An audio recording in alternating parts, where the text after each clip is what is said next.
බුද්ධ රත්නය සියලු කෙලෙසුන් නැසූ බැවින් උන්වහන්සේගේ සිත අති පරිශුද්ධය, කරුණාවෙන් තෙත්ය. තමන් වහන්සේගේ පුත්‍ර වූ රහල් කුමරුවන් කෙරෙහි මෙන්ම දේවදත්ත ආදී සතුරන් කෙරෙහිද උන්වහන්සේගේ මහා කරුණාව නොවෙනස්ව පවතින්නේය. කිසි වස්තුවක් කෙරෙහි හා කිසිම පුද්ගලයෙකු කෙරෙහිද උන්වහන්සේගේ ඇල්මක් නැත. දේවදත්ත ආදී සතුරන් කෙරෙහිද උන්වහන්සේගේ වෛරයක් නැත. උන්වහන්සේ සතුරු මිතුරු සෑම දෙනාටම යහපතක්ම කරන සේක.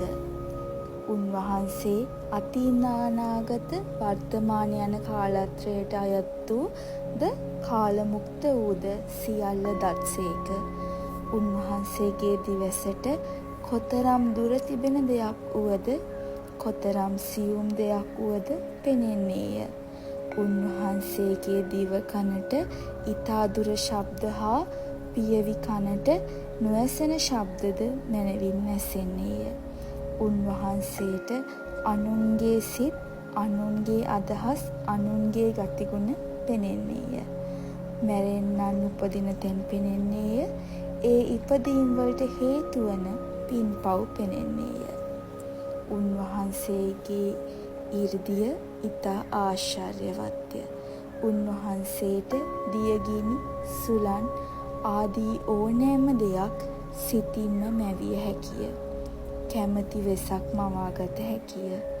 පොළොවෙහි මෙන්ම අහසෙහිද සියලු ඉරියව් පැවැත්විය හැකිය.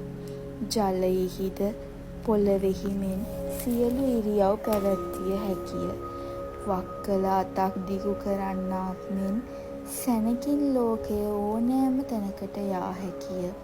නොපෙනීද උන්වහන්සේගේ ධර්ම දේශනය ඊතා ආශ්චර්යවත්ය.